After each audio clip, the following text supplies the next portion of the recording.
Hi, my name is Kenneth Anderson, and I'm going to talk about lessons learned. And lessons learned is one of the most important tools in your toolbox, whether you're doing a startup or you're managing a project. It helps you to focus on continuous improvement and being able to improve. So first off, it helps us to learn from past experience, but also to prepare for the next project.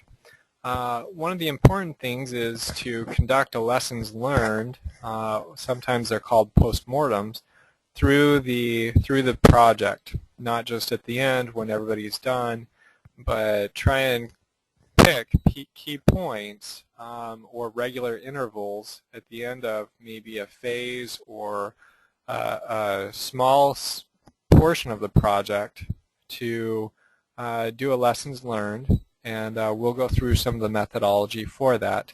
But it allows you to be proactive and not reactive if you do it in the middle, and helps to align everybody and get everybody on the same page.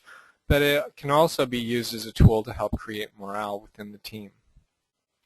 So there are two methods that I want to go over today. The first is a team evaluation, and then the second is an anonymous feedback survey.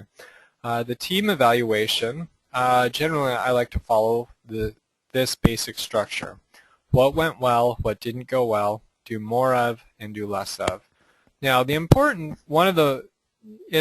want to stress the importance of spending time talking about what went well to start off with. It creates a very good collaborative tone to an evaluation so that it's not focused on beating up on any one specific person who may have screwed up or may cause lots of problems within the project.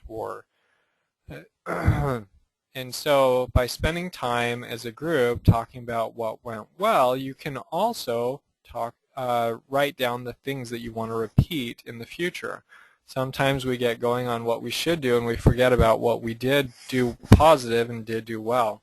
So don't jump into the next two or three, and I often find that we want to jump ahead and talk about what didn't go well, what we should have done more of, and what we should do less of. You know, it's almost like there's a natural tendency to want to jump into those three, but having the facilitator or the team lead focus on bringing back the group and say, well, you know what, I thought this went well and this went well, it helps to support that collaborative atmosphere. So between those four, there's going to result in some overlap or things commenting that come back to a root cause. And so you'll want to take that and you'll want to try and create an actionable plan from that. So you'll want to create a single list of issues that didn't go well or that you should have done better with. From that, you can develop some action items. If you're in the middle of a project or a startup, it's easy to turn those into action items before it's too late. And then the next two most important things are to assign somebody who is responsible for that, completing that issue or fixing that issue or taking lead on fixing that issue, and then setting a deadline if it's applicable to help resolve that issue. Sometimes the things identified are ongoing and need constant input or to be constantly brought back to the surface. For instance, like, well, we should have kept it simple.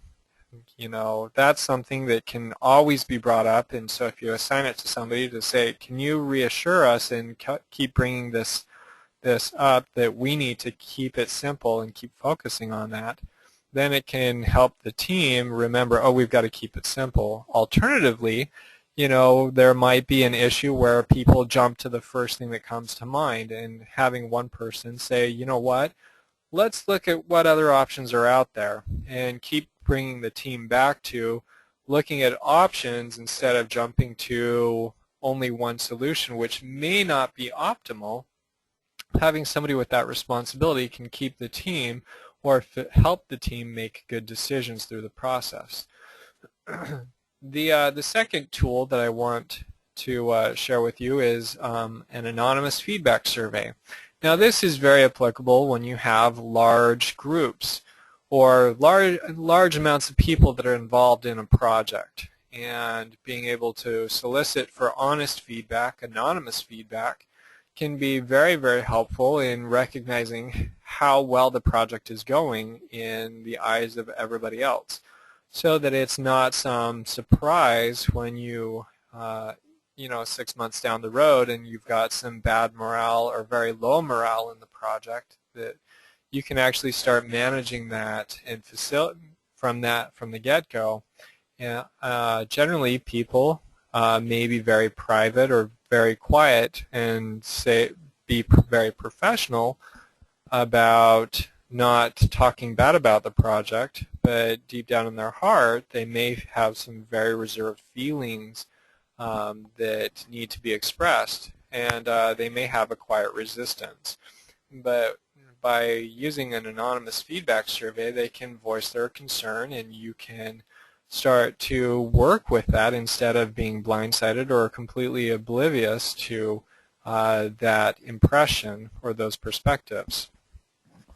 You can gather information from lots of different stakeholders, but also there's some different tools that can facilitate this. Some people may use SurveyMonkey, but Google Docs is also a free service that is offered if you have a Google account.